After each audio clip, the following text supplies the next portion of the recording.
thoracic, what I'm going to do is I'm going to cross your arms. And the first thing I'm going to do is I'm going to do passive. I want to go from passive to dynamic. And I'm going to be as efficient as possible. I'd like to see you guys be, to do this in order. I'd like to see you guys be as efficient as you can. So the way we're going to do that is we're going to start with rotation. And so I'm going to put my fingers on top of the spinuses. Notice I'm touching 3 spinuses. So this is the one that's in question. And I'm going to palpate the one above and the one below. And so it gives me a sense of the relative movement as the spinuses are moving to one side and the other. So when we do our passive, we're going to palpate several segments. When we do our dynamic, we're just going to get right up against that spinous process that's in question. Okay? So when we do our passive, we're going to put our fingers on the spinous processes. I'm going to reach around here, and I'm going to start with rotation. I'm going to do left rotation, okay. And then I'm going to do left lateral flexion. In the thoracic spine, when I do left rotation, what direction should the spinuses move? Right. Right. When I do left lateral flexion, spinuses should move. Right. Yeah. If I were in the lumbars, when I do lateral flexion, the spinuses should come towards me. Right. Have you guys felt that phenomenon? Mm-hmm. Okay. And so now what I'm going to do is I'm going to take my fingers, I'm going to put my fingers in the inner spinous spaces, okay, and I'm going to have you flex down, okay, and I'm going to have you extend back. Okay. I want to feel the spinuses open and close. And then I'm going to come on this side, put my fingers on top of the spinous processes, and I'm going to rotate, and I'm going to do lateral flexion. When you're doing rotation and lateral flexion, I want you to do pure rotation, so make sure that the rotation is pure, okay, and then the lateral flexion is pure. Don't combine movements, all right? So a lot of times we're focusing on things and we're doing this sort of stuff, you know, laterally flexing like that. I'm not really going to get good information. Okay. So I can stay on that side. I can go back on the other side. Doesn't matter. I'm going to make my contact now on the segment in question. Okay. And I'm going to do lateral flexion. So I'm going to drag some tissue between me and the spinous process. I'm going to have the rest of my hand touching the patient. I'm going to squeeze my thumb against the side of my hand to make a nice firm contact. I'm going to laterally flex, and I'm going to push. Okay. And then I'm going to rotate. And I'm going to spring the joint. Okay. Notice that I'm stepping with my stance. Okay.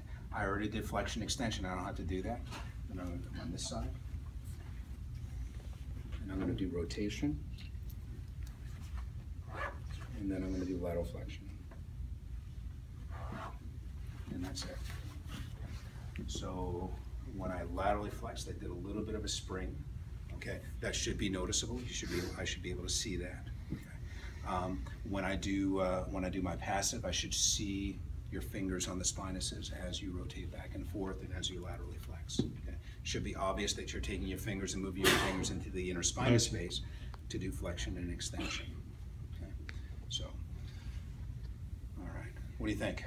Pretty easy? With the lumbars, though, when you laterally flex them, the processes are going to be moving towards you, so I'm going to push back against them. That's correct. Yes. With dynamic, yes. Instead of pushing.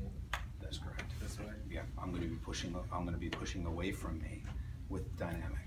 Yeah. And in a sense, as I'm laterally flexing, I'm actually inducing left rotation. When I laterally flex to the left. It seems odd to me because we're pushing them the opposite way that they're wanting to go. Yeah. But why don't we do that in the thoracics when we turn? Flex them this way, the spinuses go that way, so we push them further that way? Yeah, what I'm doing is I'm feeling the restriction. So if I have a PL listing, for example, okay, when I laterally flex to the left, I'm feeling the restriction. I'm feeling that restricted movement. It should be going to the right. The spinuses should be going to the right, yeah. So you're gonna push it further. That's right. So what if it's in the lumbars? In the lumbars, if I have a PL listing, when I laterally flex, even though the spinous should be coming towards me, as I push against the spinous process, a PL listing, I'm inducing left rotation. Okay. Yeah, and I'm going to feel the restriction. If I push it the other way, I'm not going to feel the restriction. So the dynamic is actually looking for and feeling for that restricted movement in the joint. The passive is different because I'm just feeling the passive. Right. So, all right, what do you think? Easy stuff? All right, this is easy. How about these other ones? Are you guys cool with that? You want me to do those? Do those as well? Okay, so why don't we do the standing ones first? Okay, and so I'm going to stand here and just reach out and touch the board there. You got enough room there to lift your legs? Yeah. So just reach out and touch the board. So what I'm going to expect you to do, okay, is I'm going to expect you guys to touch the PSIS, okay, and the second sacral tubercle. Okay, you should do this on skin. And so I like to have my hands in this position because it gives the patient some stability. And so now I'm going to have you lift this right leg. The right ilium should go into flexion. Okay. Lift the left leg. The right ilium now goes into extension. Okay. And I'm going to switch sides. Okay. I'm going to have you lift your left leg. Your left ilium goes into flexion and lift the right leg. Left ilium is moving into extension. I am testing the SI joint. Okay. When I'm on the left side, I'm testing the movement of the left SI joint. When I'm on the right side, I'm testing the movement of the right SI joint. Okay. The next test is where I'm going to have your hands at your sides, and I'm going to touch the base of the sacrum. Okay. And when I do that, I'm going to ask the patient to slide their right hand down their right leg, and I should feel the sacral base drop inferior on the right, and then slide your left hand down your left leg. I should feel the base of the sacrum drop inferior on the left side. If it doesn't drop inferior, it may already be in that position. So a PIR sacrum or an AIR sacrum would have limited right lateral flexion. Okay. And then the last one we're going to do is the seated test. So that's going to require me to measure between the PSIS and the second sacral tubercle. So I'm going to take a mental note of the distance between the second sacral tubercle and the PSIS. And so the first part of the test, I'm going to test the right side, and sitting at the edge of the table with your feet and your knees together, I'm going to have you bring your knees apart as far as they'll go. I should feel my thumbs come together and then back. And so the ilium should be moving from lateral to medial. And then I'm on the left side, so I have you bring your knees apart. The left ilium should glide from lateral to medial. Okay. And then I'm going to palpate the base of the sacrum, and I'm going to do the same thing. Have you bring your knees apart for me. I should feel the base of the sacrum glide from posterior to anterior.